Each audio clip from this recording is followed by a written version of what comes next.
regenerar, dar nova vida a algo, melhorar, restaurar, ressignificar, regerar, gerar outra vez. Nós existimos para regenerar o planeta A, porque não existe planeta B. Ambipar, a líder em gestão ambiental. Sim, nós simplificamos. Sim, nós facilitamos. Sim, nós solucionamos, porque somos feitos de conhecimento e diariamente movidos para fazer melhor. Sabemos que desafios são sempre únicos. Então, soluções nunca serão iguais. Para alguns, solucionar é desafio. Para outros, solucionar é negócio. Para nós, solucionar é razão de ser. Simpress. Sim, simplesmente solucionamos. Bom, pessoal, como é que tá? Tudo bem aí? Nós estamos, antes de começar a falar, eu queria só contar um pouco do lugar onde a gente está, que é um lugar absolutamente fantástico. Nós estamos num prédio que foi desenhado pelo Oscar Niemeyer para fazer parte da comemoração do 4º centenário da cidade de São Paulo, em 1954.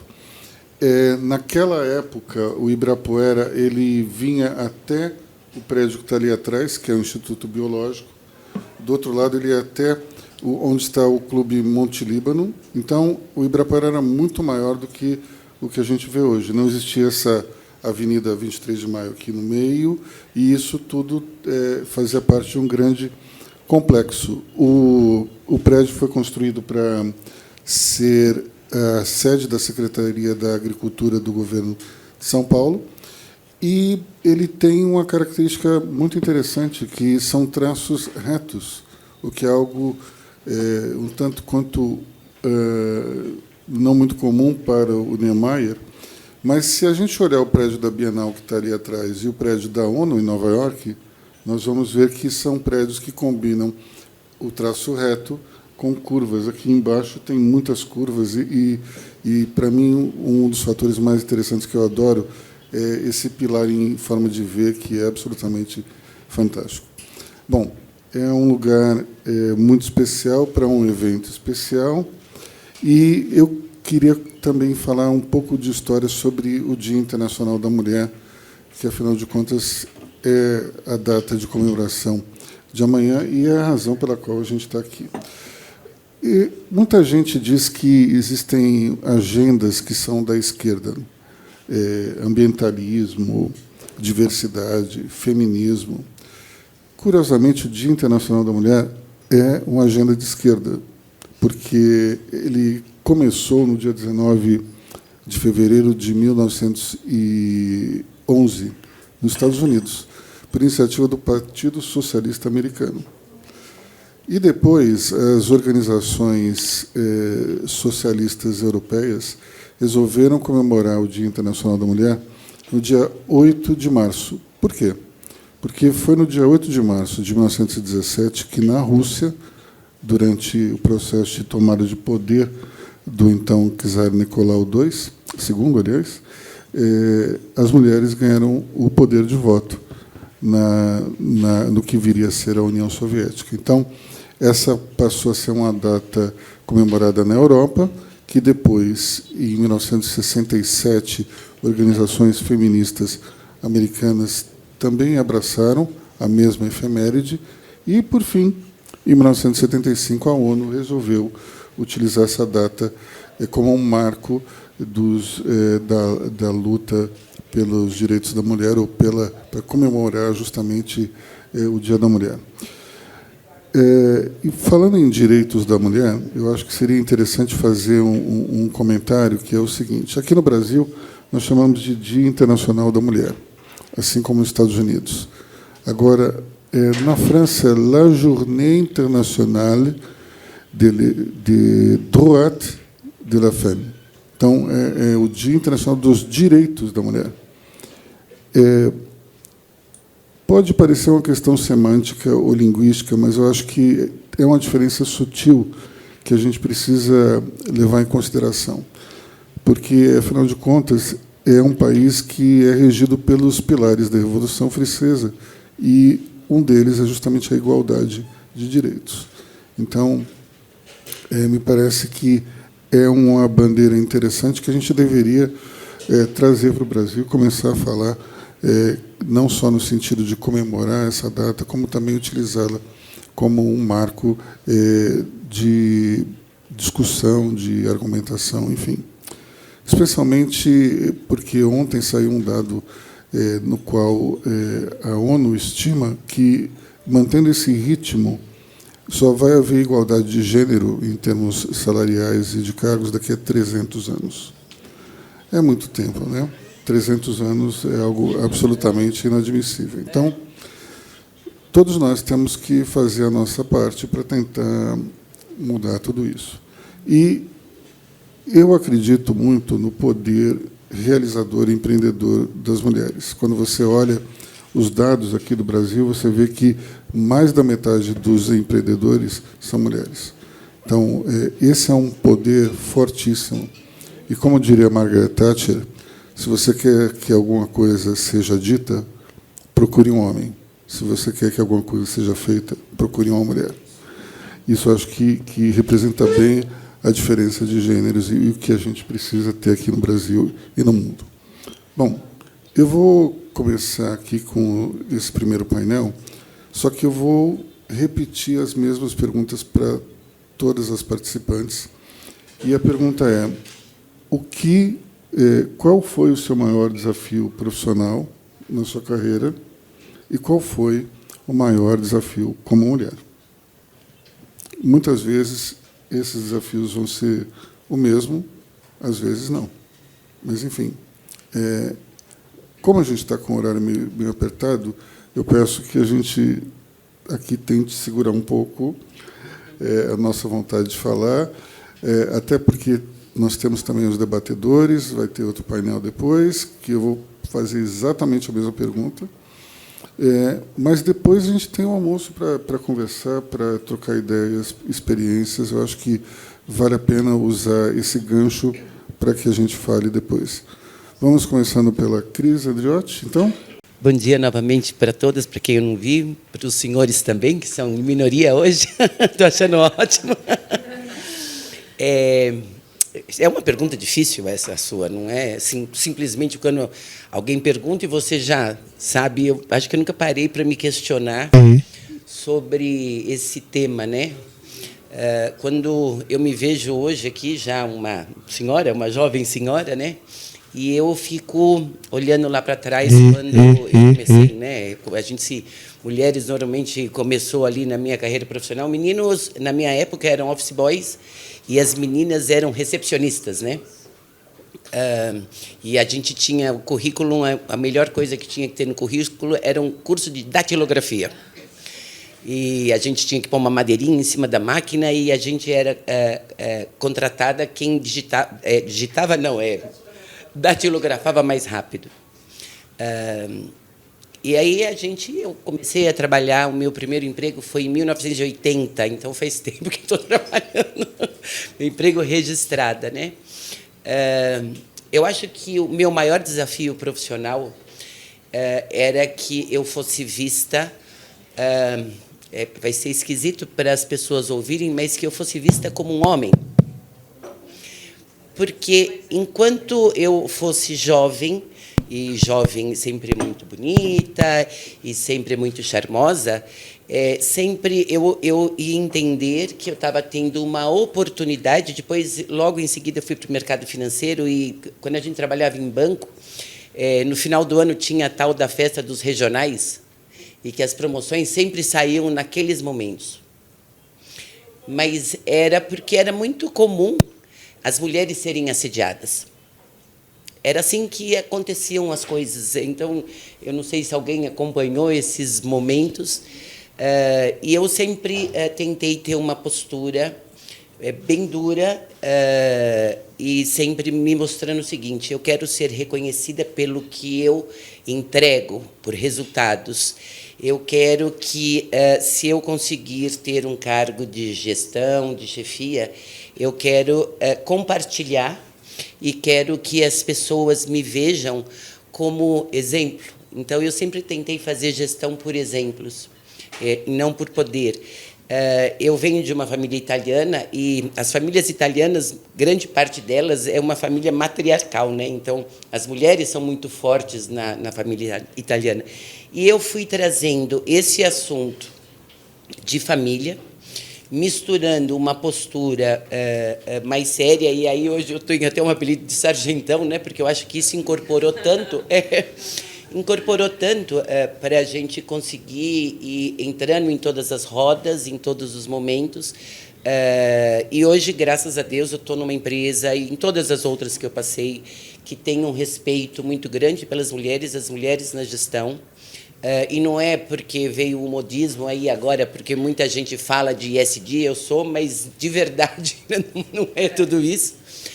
Desde que eu estou lá, é uma empresa que tem muito respeito pelas mulheres, a maioria está em cargos de gestão. Elas são, e a minha opinião, e não é porque eu sou mulher, mas no meu convívio, porque eu também prefiro trabalhar com mulheres, é a dedicação que ela tem, o comprometimento, a resiliência. Esse é o papel das mulheres. E aí, quando você vai na segunda pergunta, ser mãe, ser esposa, ter que estar aqui, estar lá, estar acolá, eu acho que esse é o maior desafio. Eu sonhava que um dia eu queria levar meu filho na escola. Então, você vê, eu queria ver o jogo, até me arrepia, porque foi o que mais me doeu. Eu queria ver o jogo do futebol, sabe, quando ia ter os campeonatos. Eu queria ver, levar na escola, buscar, enfim. Você tem que abrir mão de algumas coisas para que hoje, inclusive, eu tenha 2 filhos formados, muito bem resolvidos, porque a gente participa efetivamente neste momento de formação. E a minha oportunidade neste momento foi de o pouco tempo que eu tinha, ele tinha uma qualidade.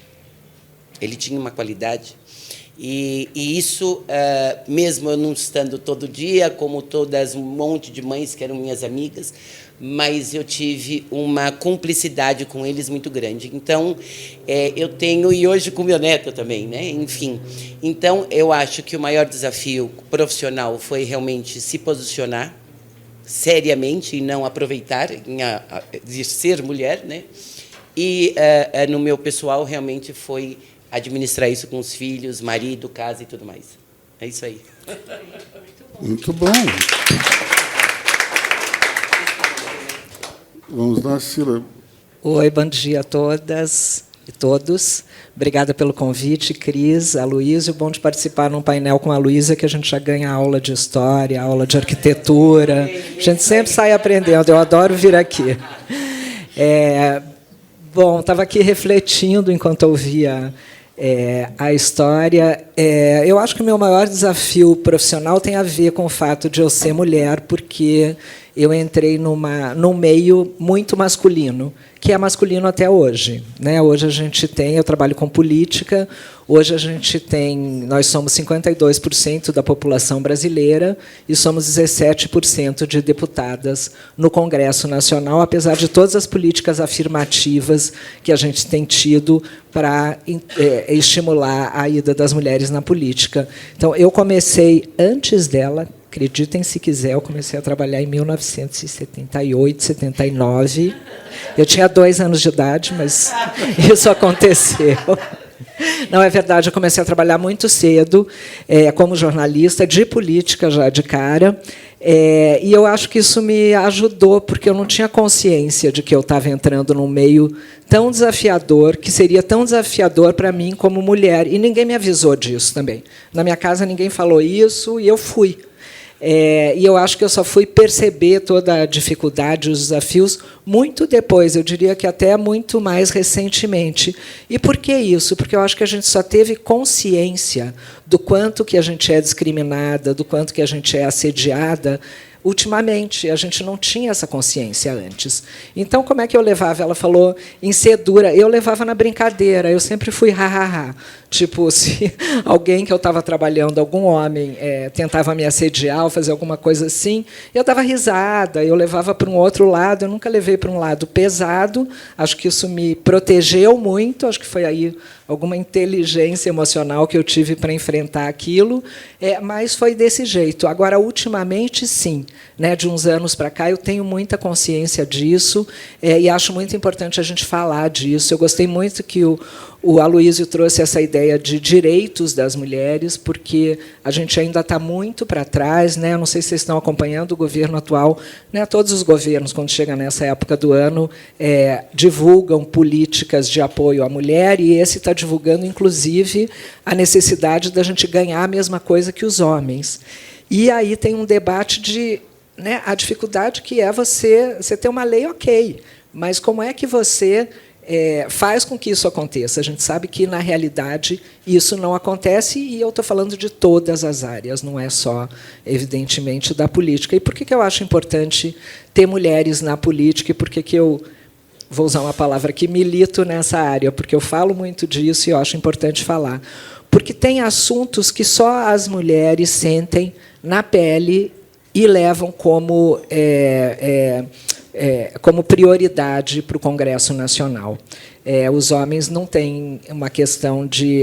outro dia eu li uma frase que eu achei ótima, né? Por que as reuniões políticas acontecem à noite, né? Não sei se vocês já perceberam isso. O Congresso Nacional, em geral, quando aparece na TV, é de noite. As sessões começam lá por... Né, o Aloysio já cobriu isso, começa lá por 5, 6, 7 horas da noite e vai até 2 da manhã. Muitos dos eventos, das reuniões, são na hora do almoço. E aí eu ouvi uma frase outro dia da Manuela Dávila, ela falou: isso é o horário de quem tem a camisa passada, não sabe o nome da professora e tem a geladeira cheia. Não é? Porque aí você tem essa disponibilidade, que é a disponibilidade do homem. Então, eu acho que tem muitas, né? Tem um livro da Melinda Gates, que eu gosto muito, em que ela fala exatamente disso. Vale a pena ler, um livro pequenininho, mas ela fala exatamente disso, da importância, por exemplo, com relação à reprodução, né, a reprodução humana, como as mulheres que militam e que legislam nesse assunto, porque os homens não estão preocupados com essa questão, porque não pega eles, né?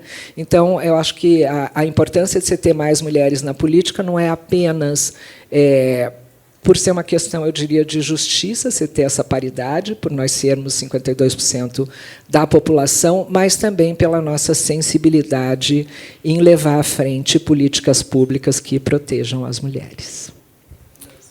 Muito bem. Falando em Melinda Gates, posso fazer uma piada picante? Ixi. Melinda Gates casou com Bill Gates, certo? E daí o Steve Jobs disse para um jornalista, isso na verdade não é uma piada, é um caso que aconteceu. Daí o jornalista falou: você viu, o Bill Gates casou, né? E o Steve Jobs falou assim: pois é, a noiva vai descobrir na lua de mel o verdadeiro significado da palavra Microsoft. Gente, não pode ser mais inapropriado num evento de mulher, né? Maravilhoso. Bom, tá funcionando? Tá. Gente, primeiro é um prazer estar aqui com vocês. Fiquei honrada com o convite, Cris. Obrigada. Obrigada, Aloysio. Sou super fã do trabalho de vocês, do Money Report. E, enfim, enquanto vocês falavam, eu comecei a trabalhar um pouquinho depois. Eu estava dormindo antes, eu comecei a trabalhar um pouco depois. Eu estava esperando vocês irem. E quando eu comecei a trabalhar, eu trabalho no mercado financeiro, sou sócia de um banco de investimento, e é um ambiente muito masculino. Mas um pouco diferente de vocês, o que eu senti, eu tenho falado um pouco sobre isso, para levantar, não é para causar uma polêmica, mas é para a gente realmente refletir. Eu senti muito preconceito das mulheres. Então, quando eu entrei no mercado financeiro, as pessoas que mais me maltrataram, se fecharam em núcleos e não me chamavam para sair, para tomar café, para almoçar, eram as mulheres. E apontavam... E por nada, eu era advogada, depois trabalhei no terceiro setor, entrei no mercado financeiro, eu era diferente ao Ninho, eu era mais nova, e eu acho que tinha um preconceito de uma pessoa nova entrando, a mulher se sente protegendo o seu ninho e um pouco de medo de competição. Então, hoje, eu faço um trabalho muito grande de mentoria e acolhimento para as novas meninas que estão entrando no mercado financeiro, inclusive nas faculdades, para isso não amedrontá-las, porque hoje elas olham o ambiente como muito masculino e elas nem querem para elas. E se elas sofressem o preconceito, muitas vezes, que eu sofri, às vezes você desiste no meio do caminho. É que eu não desisti, eu não dei muita atenção e fui procurar me provar e tal. E eu vejo essas mulheres hoje, muitas militantes do Women Rights e tal, e eu olho, eu falo, será que elas mudaram mesmo? Ou hoje é legal falar sobre isso? Então, eu acho que só para a gente refletir, porque muitas vezes nós, mulheres, somos pegas em rodas de conversas, de fofocas, né? E é importante a gente estopar, não alimentar. Porque, às vezes, a gente faz, eu faço, eu me vejo, quando a gente vê, a gente está falando, é gostoso, né? Está no meio das amigas e está falando. E, às vezes, a gente está falando de uma mulher que a gente não conhece a história, a gente não conhece a luta, a gente não conhece a batalha, a gente não sabe quem é. Então, eu acho que a gente tem que ter essa consciência, aproveitar tudo que a gente vai ter esse mês, de tantas informações de mulheres, e, de fato, olhar para nós, se o que a gente fala dos outros não é uma insegurança nossa, às vezes a gente está falando da que trabalha porque a gente não trabalha, a gente está falando da que é bonita porque a gente está se sentindo inseguro, a gente está falando da que é feia porque é inteligente, a gente está se sentindo sem conteúdo. Eu acho que é muito reflexo das nossas próprias inseguranças e a gente acaba externalizando isso. Mas isso pode gerar um bullying, na verdade, travar uma outra mulher a trabalhar, que já está com as mesmas lutas que você, que também tem um marido, ou também tem uma relação, também tem uma família, uma casa para cuidar, e está ali tentando fazer o seu melhor. Então, acho que, de fato, a gente se conscientizar se a gente está apoiando outras mulheres. Porque eu senti muito isso na pele. Então, eu gosto de trazer essa consciência para ver se a gente para com isso. E a gente, de fato, se acolhe e se apoia. Porque eu acho que a gente tem uma força feminina muito grande, que os homens têm muito, né, que eles se protegem. O homem pode ter feito qualquer coisa, mas eles se protegem uns com os outros. E eu sinto que, às vezes, as mulheres não têm essa lealdade uma com a outra. Então, é só para a gente refletir sobre isso, porque eu senti muito na pele, e hoje eu procuro fazer esse trabalho com as jovens que estão entrando no mercado financeiro. E uma outra questão que surgiu mais para frente foi não me masculinizar. Porque, para ser aceita e para ser ouvida, quando eu vi, em alguns momentos, eu estava falando mais duro, eu estava sisuda, eu estava me vestindo mais dura. E aí a gente perde o que a gente tem de diferencial. Que o nosso diferencial, justamente, é ser mulher no ambiente masculino, que a gente consegue se diferenciar e trazer a diversidade de opinião. Quando a gente começa... E quanto mais imbatível eu era, mais eu recebia porrada de volta, porque eles estão acostumados a combater. E aí eles tiram a imagem da mulher e eles começam a combater. Então, eu percebi que, quando eu um dia eu acordei e falei, gente, eu estou falando... Nunca falei um palavrão. Não é do meu vocabulário, não era da minha casa. Eu estava falando algumas palavras que não era minha. Eu falei, gente, o que aconteceu? E aí eu parei, comecei a me policiar. Falei, deixa eu voltar a usar as minhas roupas normais. Não tem problema usar cor, não tem problema eu estar com o meu cabelo arrumado aqui no banco, e está tudo certo. E eu não preciso ser dura e sisuda para me provar. Eu preciso ter conhecimento do que eu estou falando, eu preciso estudar, eu preciso falar quando eu acho que faz sentido, não só para ser ouvida. E aí isso foi um outro processo também na minha carreira, que eu tive que me olhar e voltar e tomar essa consciência. E aí, sendo mais vulnerável e, de fato, trazendo conhecimento, mas mantendo a minha essência e sendo mulher, eu consegui alcançar muito mais sucesso do que nesse momento que eu estava tentando me igualar aos homens. Então, acho que são 2 pontos bem antagônicos, mas que eu passei na minha carreira, que eu estou 12 anos já no banco, e eu senti isso. Acho que é uma coisa para a gente refletir.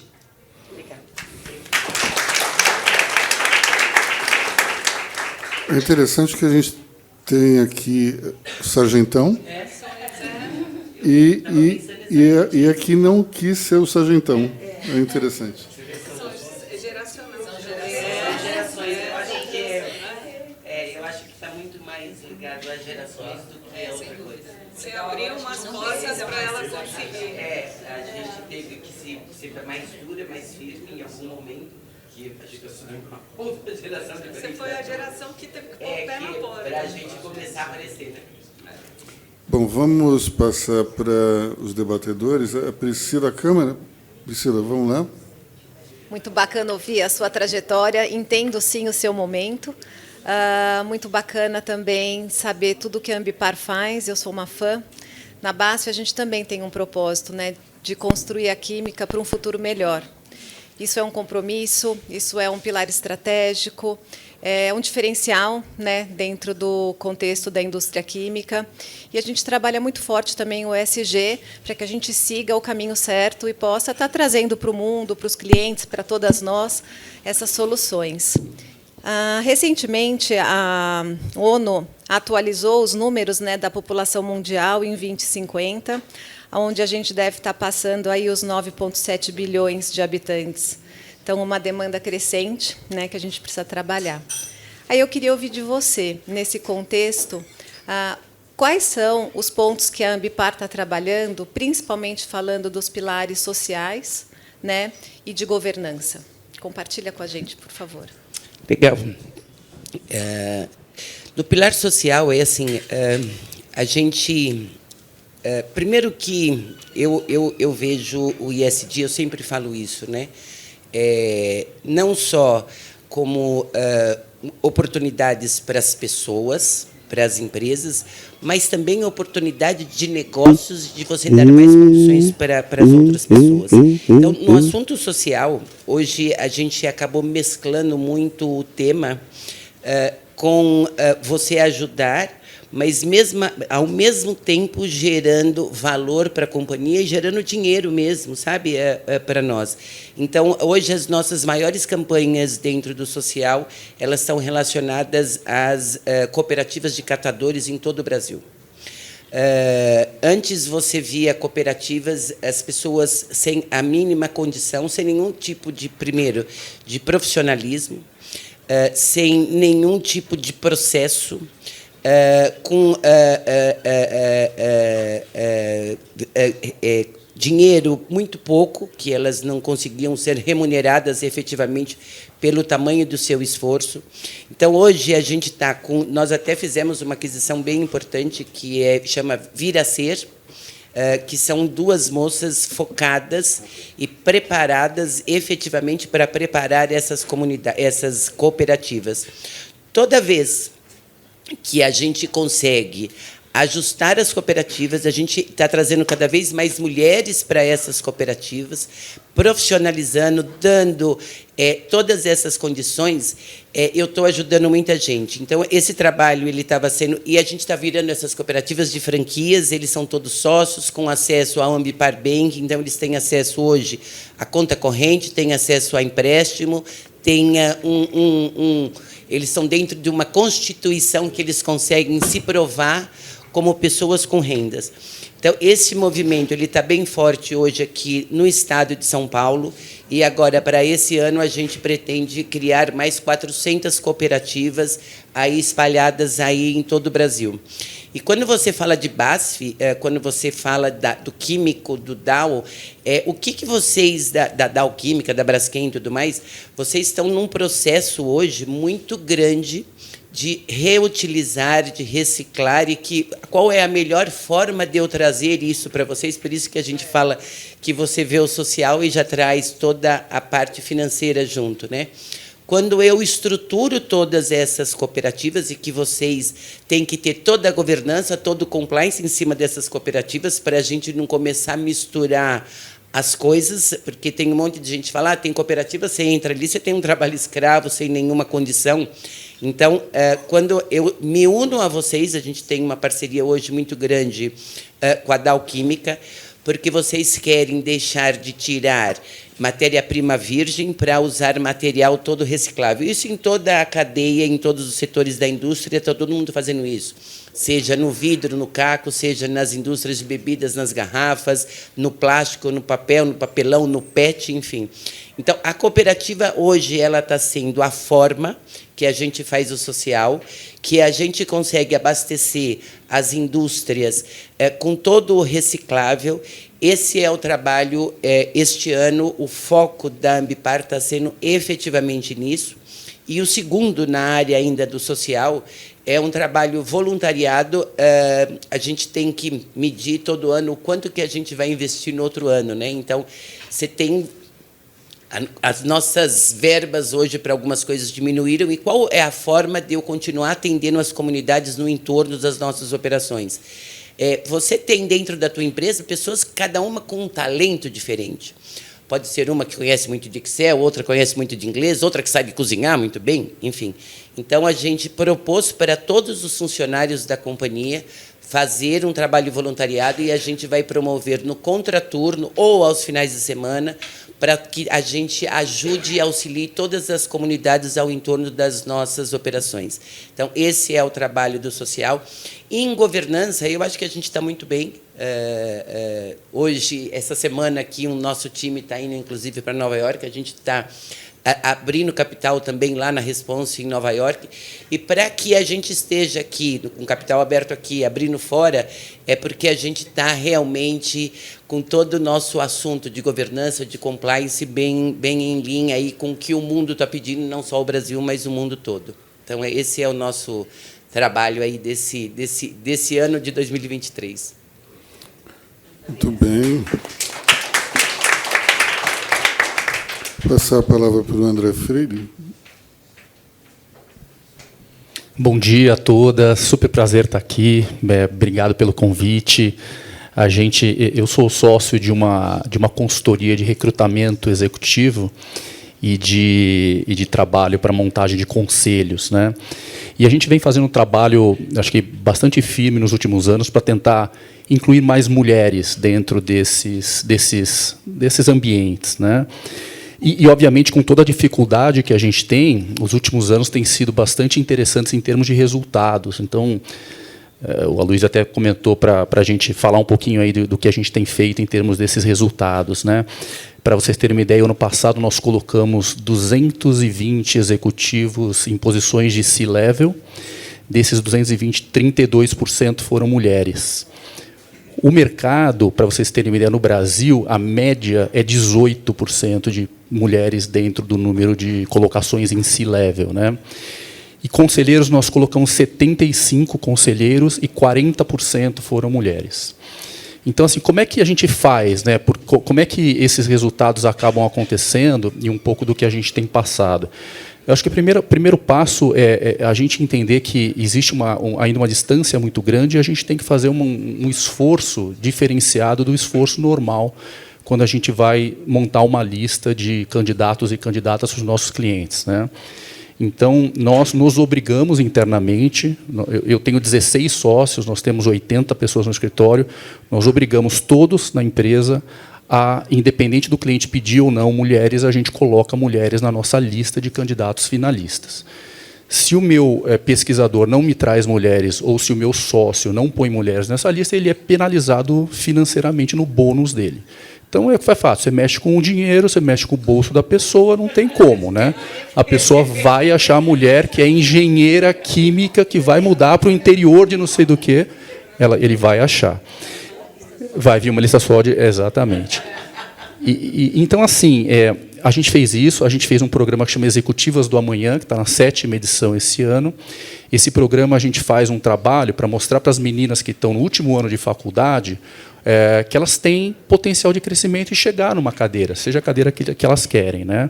Então, a gente, na verdade, pega mulheres super bacanas, empresárias executivas como vocês, para mentorar essas meninas. São mentorias aí durante 6 meses, e depois é muito lindo o que a gente vê em termos de transformação, né? Como está na 7ª edição, a gente vê gente que participou do primeiro e hoje já é, né, uma coordenadora, uma gerente, está crescendo na carreira, então é muito bacana a gente ver isso.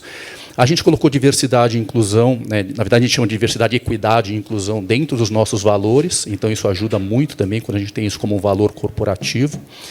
E a ideia é fomentar em ambientes como esse, né? Em ambientes como o WCD, em ambientes como a Sampous, e todos esses ambientes onde mulheres executivas estão crescendo. Existe uma dificuldade, né? Obviamente não é uma coisa fácil, para eu gerar nomes, às vezes, de mulheres em alguns shortlists de projetos, eu tenho que cavar um pouquinho mais fundo. Mas, assim, primeiro, assim, a gente vê que gera muito valor.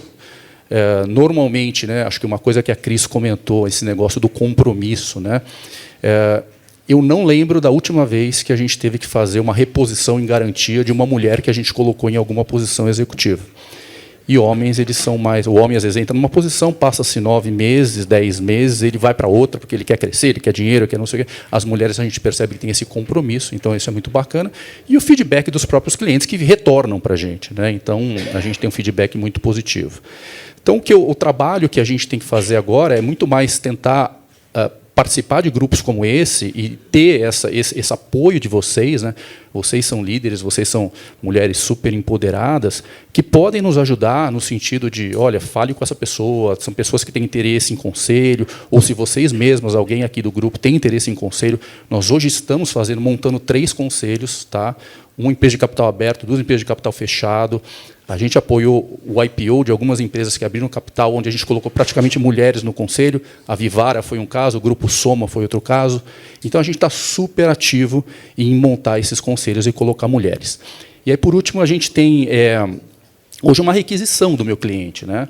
Então, para vocês terem uma ideia, em posições executivas, eu sou requerido mais ou menos 60% das vezes para ter mulheres na lista.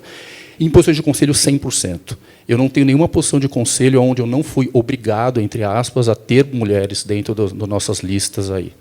Então, para isso, a gente precisa ter volume de mulheres participando e, de novo, contamos aí com vocês, e vocês contem comigo como embaixador aí dessa ação. Obrigado. Palmas para o embaixador André Freire. Sobre conselho, eu queria falar uma coisinha, que é o seguinte: num evento que nós realizamos 4 anos atrás, ele teve a participação do presidente da Bovespa, na época ainda não era B3. E a Sônia Hess, ela na plateia, conclamou o ex-presidente da Bovespa a olhar mais para a participação das mulheres nos conselhos das empresas abertas. Ele a recebeu lá na Bovespa, junto com pessoas do Grupo Mulheres do Brasil, e, de fato, a Bolsa ela abriu um programa específico para isso, tentando conscientizar os empresários e as companhias a justamente ter mais mulheres no conselho. Eu não tenho exatamente os dados, mas eu tenho certeza que aumentou bastante de lá para cá. Você quer falar alguma coisa? Antes de fazer transição, eu queria só queria fazer uma perguntinha antes. Tá, eu vou. Pode fazer a sua pergunta. Para mim a pergunta? Não, pergunta para a Marta. A Marta falou... a Marta falou muito da questão aí das mulheres, da dificuldade ali no início da carreira dentro do banco, mas sempre me pareceu que os homens do mercado financeiro têm um comportamento meio infantiloide. Isso não atrapalhou... Para eu continuar minha empregada depois daqui, ou você quer que eu seja mandada embora? Não, digamos, não no C-Level. Não no C-Level. Mas como é que isso também afeta a carreira das mulheres dentro de uma estrutura como um banco? Eu acho que com qualquer empresa, na verdade, que você trabalhe, é uma característica masculina quando se juntam com um grupo de homens. Os homens têm essa característica.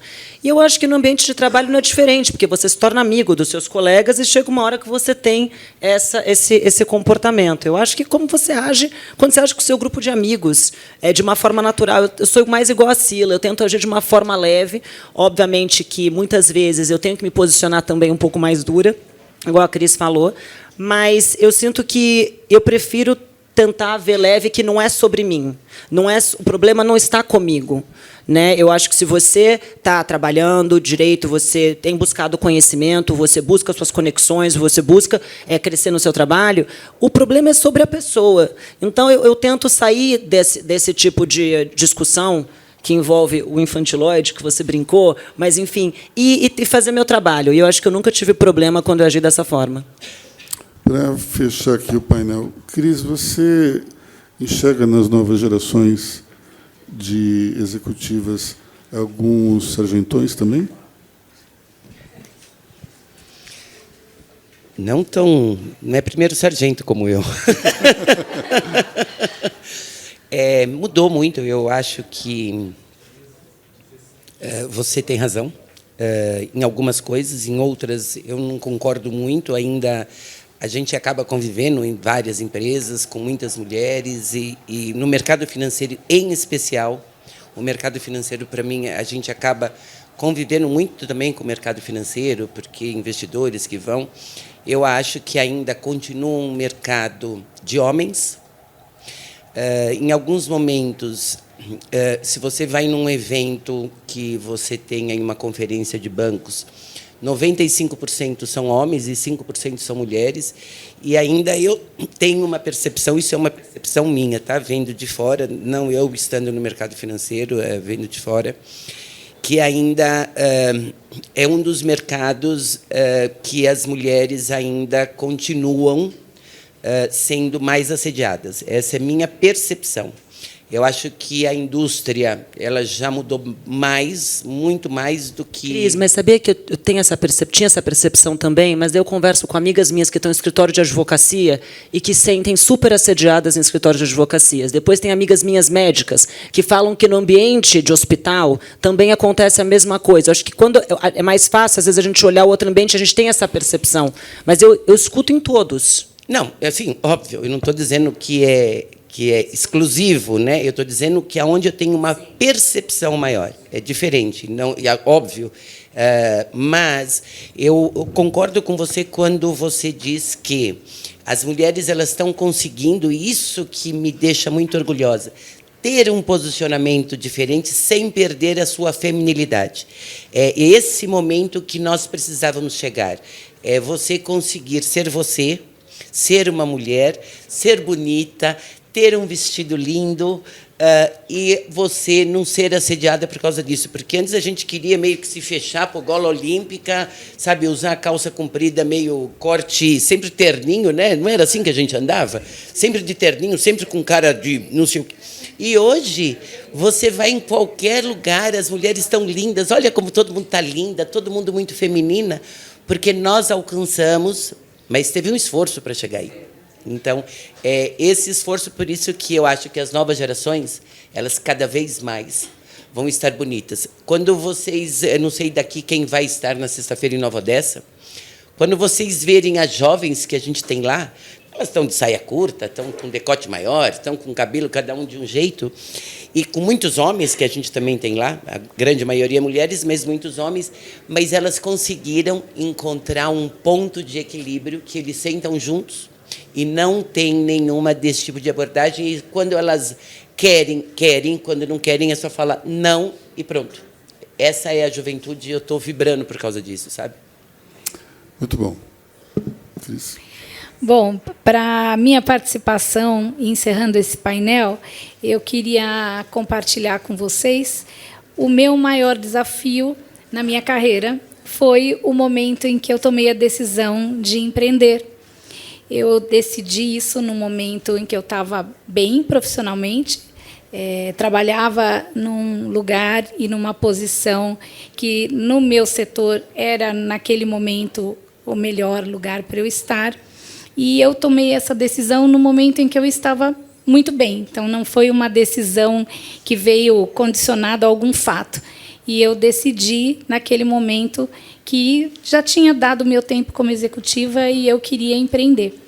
Então, foi um grande desafio para mim, porque quem é executiva acho que vai conseguir se identificar, e quem é empreendedora também, que como executiva, e se você está numa posição de destaque e realizando um bom trabalho e bem-sucedida, você está de uma certa forma, confortável, né? Financeiramente e profissionalmente. E quando você toma uma decisão de empreender, é como se você fosse voltar e começar uma história novamente. Então, o conforto financeiro não era o mesmo, eram muitos desafios, e para eu poder empreender dentro da nossa empresa, né, arrumar um espaço para mim na empresa que até então o Aloysio tinha constituído, eu não sou jornalista e eu não cabia naquela estrutura, né, eu não iria me realizar nem profissionalmente e também profissionalmente, financeiramente não caberia nós dois numa estrutura.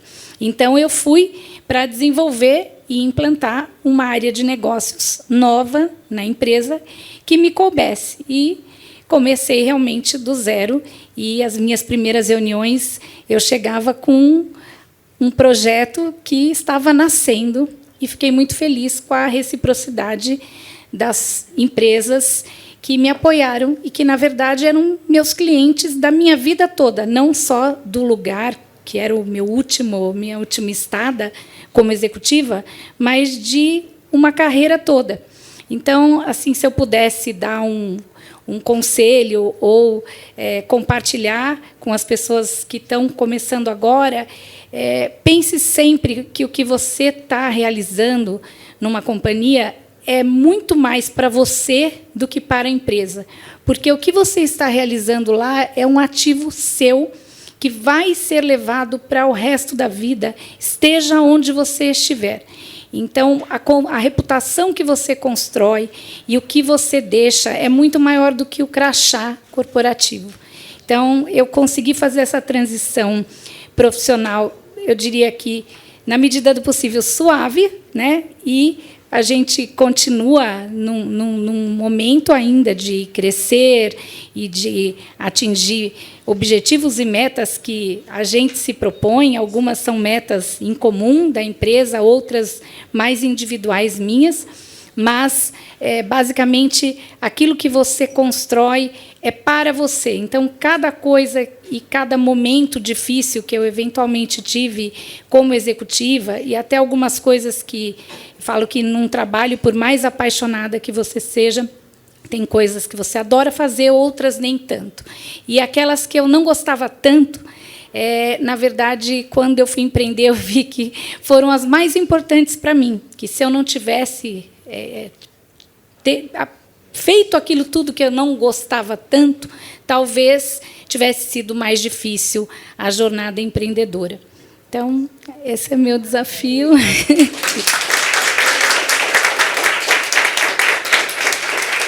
Queria agradecer também várias pessoas que estão aqui, que me acompanharam ao longo de muitos anos na minha carreira e que me apoiam ainda hoje. Todos vivemos no mesmo mundo.